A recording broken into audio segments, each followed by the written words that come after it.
मैं समझ नहीं सका कि जेल क्यों देखनी पड़ी। मरियम नवाज शरीफ जेल में गई हैं और फिर नैब की कस्टडी में रही। कोई इनके पास सरकारी ओहदा नहीं था। हमारे और भी कई लोग हैं जिनकी अभी मेरी नज़र में तो नहीं है, लेकिन जो जेल बगैर किसी मकसद के और बगैर किसी कसूर के जेल से हुए हैं।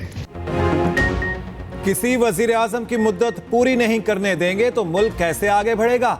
सुबह वजीर आजम था, शाम को हाईजैकर बन गया। पहली बार त्यारा साजिश केस में जेल गया था, 2 बार जेल देखी, समझ नहीं आया क्यों देखना पड़ी। अक्सरियत के बावजूद पंजाब में हुकूमत नहीं बनाने दी गई। आज तक ख्वाजा आसिफ के जेल जाने की वजह समझ नहीं आई। मरियम नवाज सरकारी ओहदा ना रखने के बावजूद जेल गई। हंसते बसते पाकिस्तान को बुग्ज और हासिदों के हवाले कर दिया गया। ऐसे शख्स को लाया गया जिसने मईशत तबाह कर दी। आज जिसके 4 बच्चे हैं उसका 1 लाख में भी गुजारा नहीं। सियासी इस्तेहकाम होगा तो मुल्क तरक्की करेगा। साबिक वज़ीर आज़म नवाज शरीफ का सियालकोट चैम्बर ऑफ कॉमर्स में खिताब। साबिक वज़ीर इत्तलात मोहम्मद अली दुरानी ने मुल्क में कौमी हुकूमत के क़याम की तजवीज़ दे दी। कहते हैं सियासी जमातों के कायदीन खुद वज़ीर आज़म बनने के बजाय मुतबादिल क़यादत सामने लाए। नवाज, जरदारी, इमरान वज़ारत उज़्मा के उम्मीदवार ना बनकर नेशनल यूनिटी हुकूमत की राह हमवार करें। शफाफ इंतखाबात के जरिए कौमी हुकूमत का क़याम मईशत मजबूत, सियासत और फौज में टकराव को ख़त्म कर देगा। पीपल्स पार्टी और मुस्लिम लीग नून में अब मौरूसी सियासत नहीं चल सकती। कौमी यूनिटी हुकूमत मुल्क में मौरूसियत और नाअहली की सियासत को ख़त्म करने में अहम किरदार अदा करेगी।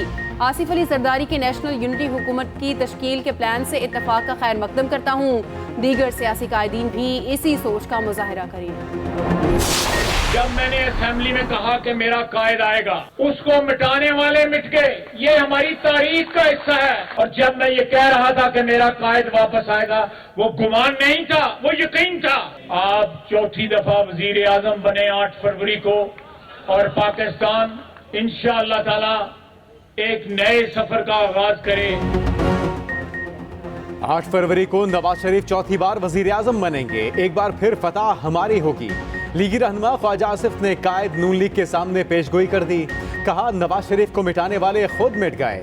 नवाज शरीफ जिला वतन हुए, कारकुनों ने मुश्किल वक्त बर्दाश्त किया।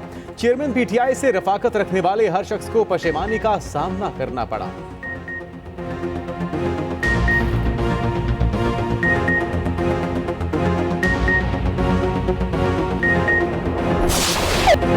अफवाज पाकिस्तान में जजा और सजा का अमल तेज तर। पाक फौज के 2 रिटायर्ड अफसरान का फील्ड जनरल कोर्ट मार्शल। फौजी एहलकारों को बगावत पर उकसाने का जुर्म साबित। आदिल राजा को 14 साल कैद बा मुशक्कत की सजा। हैदर रजा मेहदी को 12 साल कैद काटना पड़ेगी। दोनों साबिक फौजी अफसरान के ओहदे जब्त। ISPR के मुताबिक रैंक 21 नवंबर 2023 से वापस लिए गए। अफसरान को आर्मी एक्ट 1952 के तहत सजा सुनाई गई। पंजाब में स्मोक का रोग बरकरार। लाहौर समेत 25 अजला में तालीमी इदारे आज भी बंद रहे। दुकानें और रेस्टोरेंट्स 3 बजे के बाद खुले। कल मार्केट में कारोबारी सरगर्मियां मुकम्मल तौर पर बंद रहेंगी। उधर हुकूमती पाबंदियों के बावजूद फजाई आलूदगी कम ना हुई। पंजाब के बेशतर शहरों की फजा बदस्तूर आलूदा। लाहौर आज भी दुनिया का सबसे आलूदा तरीन शहर का एयर इंडेक्स 415 रिकॉर्ड।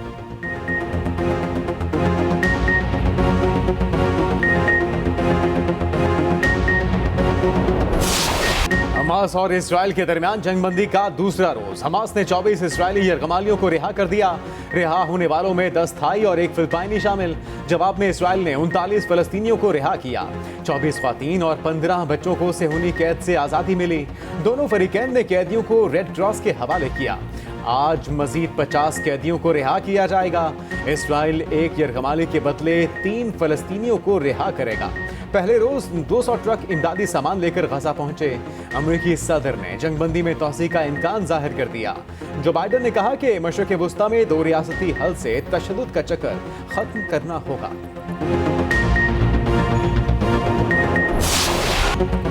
इसराइल खून का प्यासा, गजा वापस जाने वालों पर फायरिंग कर दी। अरब मीडिया के मुताबिक इसराइली फोर्सेस की फायरिंग से 2 फलस्तीनी शहीद, कई जख्मी। इसराइल का कहना है शिमाली गजा जंगी इलाका और जंगबंदी आर्जी है। गजा से निकलने वाले वापस जाने की कोशिश ना करें। इसराइली बमबारी ने गजा का हुलिया बिगाड़ दिया। शहर की बेशतर इमारतें खंडरात में तब्दील। घरों को लौटने वाले प्यारों को तलाश करने लगे। चीखों पुकार की जगह मुस्कुराहटें लौटने लगी। इद्दत में निकाह का केस, बुशरा बीबी के साबिक शौहर ने अदालत से रुजू कर लिया। खैबर मानिका की बुशरा बीबी और चेयरमैन पीटीआई को सख्त सजा देने की इस्तदा। सिविल जज कुदरतुल्लाह की अदालत में दरख्वास्त दायर। मौकिफ अपनाया। चेयरमैन पीटीआई को बाइज्जत तरीके से दूर करने की कोशिश की। चेयरमैन पीटीआई पीरी मुरीदी का सहारा लेकर घर में दाखिल हुए।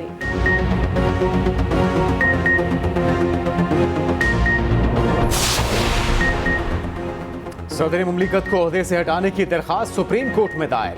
आरिफ अलवी को काम से रोकने की इस्तदा। दरखास्त में मौक़िफ़ अपनाया कि आरिफ अलवी ने इख्तियारात का गलत इस्तेमाल किया, ओहदे की तस्दीक की। आम इंतखाबात की तारीख देना सदर का काम था मगर उन्होंने नहीं दी। सदारती दफ्तर को पीटीआई की सियासी सरगर्मियों के लिए वक्फ किए रखा। आईन और कानून की खिलाफ वर्जी पर कार्रवाई की अपील।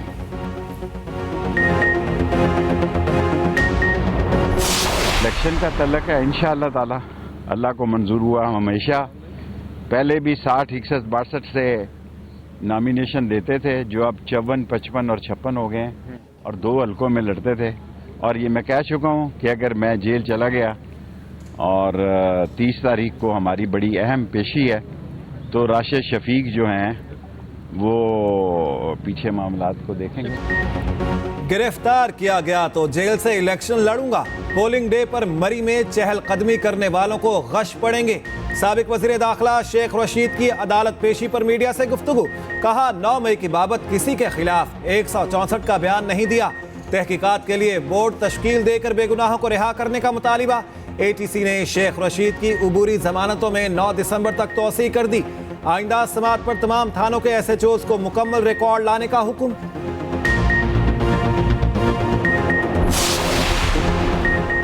दो 2018 के इंतखाबात डील के तहत हुए। किरदारों का सबको मालूम है। उन किरदारों के फैसलों को आवाम भुगत रही है। लीगी रहनुमा जावेद लतीफ की मीडिया से गुफ्तगू। बोले 2024 का इलेक्शन साफ शफाफ होगा। इदारों में खुद एहतसाबी का सिलसिला एहसन इकदाम है। नवाज शरीफ के साथ किए गए सलूक पर सवाल होना चाहिए।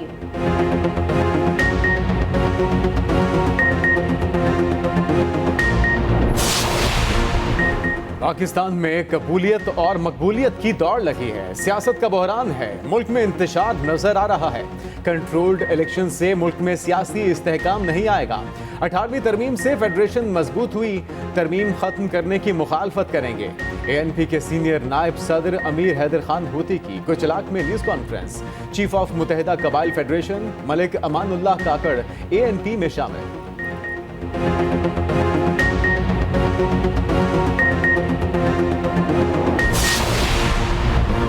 मरियम औरंगजेब के नाकाबिले जमानत वारंट गिरफ्तारी जारी। इदारों के खिलाफ इश्तियाल अंगेज गुफ्तगू केस की समात। इंसदादे दहशतगर्दी अदालत ने अदम पेशी पर वारंट जारी किए। मियां जावेद लतीफ समेत दीगर को 9 दिसंबर को पेश होने की हिदायत।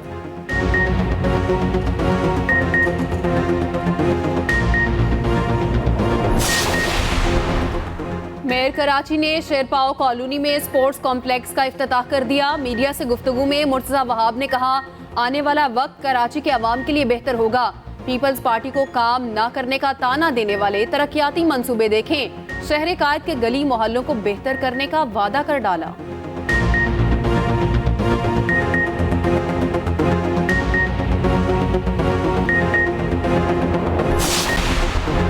कांगो के वार जारी। कराची में जेरे इलाज एक और मरीज दम तोड़ गया। 55 साला मरीज औरंगी टाउन का रिहायशी था। कांगो से हलाकतों की तादाद 5 हो गई। बलोचिस्तान से 3 और कराची से 2 मरीज दम तोड़ चुके।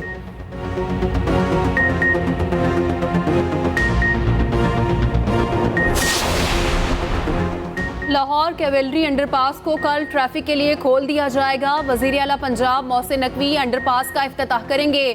6 माह में मुकम्मल होने वाले मंसूबे को 3.5 माह कबल ही मुकम्मल कर लिया गया। सेंटर पॉइंट गुलबर्ग से घोड़ा चौक डिफेंस मोड़ तक सिग्नल फ्री कॉरिडोर मुकम्मल। वजीर आला मोहसिन नकवी कहते हैं, अंडरपास से रोजाना 1,80,000 गाड़ियां गुजरेंगी और आमदरफ्त में आसानी होगी। तकरीब से खिताब करते हुए वजीर आला ने कहा, पंजाब हुकूमत शोबा सेहत में बेहतरी लाने के लिए किरदार अदा कर रही है। डॉक्टर्स अपने फराइज बखूबी अंजाम दें, जल्द सेहत के शोबे में मजीद बेहतरी नजर आएगी।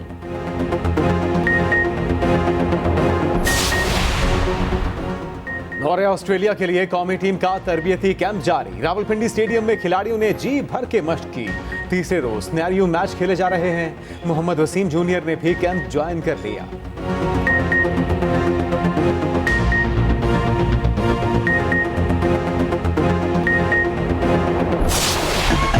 कौमी क्रिकेटर फहीम अशरफ दुल्हनिया लेने नारोवाल पहुंच गए। लीगी रहनुमा एहसन इकबाल ने बारात का इस्तकबाल किया। कौमी क्रिकेटर इमामुल हक भी फहीम अशरफ आज सहरा सजाएंगे। इमामुल हक का निकाह लाहौर में होगा।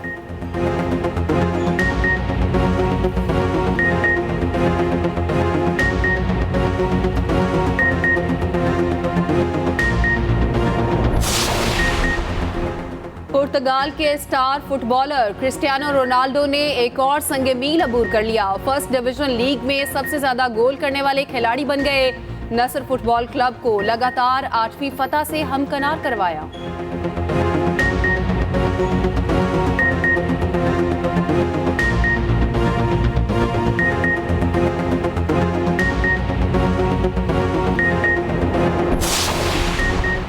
जर्मन फुटबॉल लीग में कोलैन के खिलाफ हैरिकेन के गोल ने बायरन को दोबारा नंबर 1 बना दिया। स्पेनिश लीग में एलावेस ने ग्रेनाडा को 3-1 से शिकस्त दे दी। एलावेस पॉइंट टेबल पर 12वें और ग्रेनाडा 19वें नंबर पर।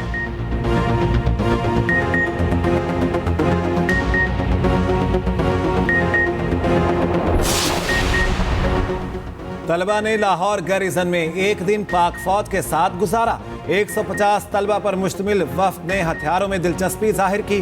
तलबा को हथियारों की खुसूसियात और इस्तेमाल से मुतालिक आगाही दी गई। ट्रेनिंग स्टाफ के ज़रिए एहतमाम हथियारों को इस्तेमाल करने का तरीका समझा।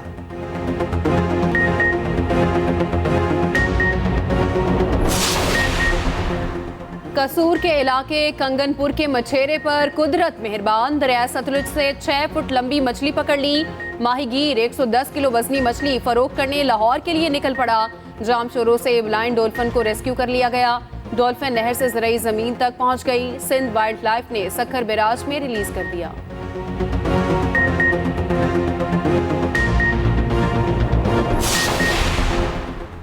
मगरबी हवाओं ने बलूचिस्तान का रुख कर लिया। कराची डिवीजन में आंधी और गरज चमक के साथ बारिश का इम्कान। कल भी शहर कायद में रिमझिम मुतवक्के। केपी के बेशतर इलाकों में आज से बादल बरसेंगे। पहाड़ों पर बर्फबारी का सिलसिला आज रात से शुरू होने का इम्कान। बारिशों के बायस सर्दी की शिद्दत में इजाफा मुतवक्के।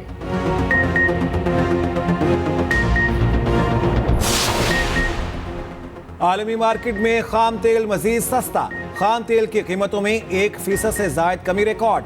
बरतानवी ब्रांड की कीमत $80.58 फी बैरल हो गई। अमरीकी खाम तेल के सौदे $75.54 फी बैरल तय हुए।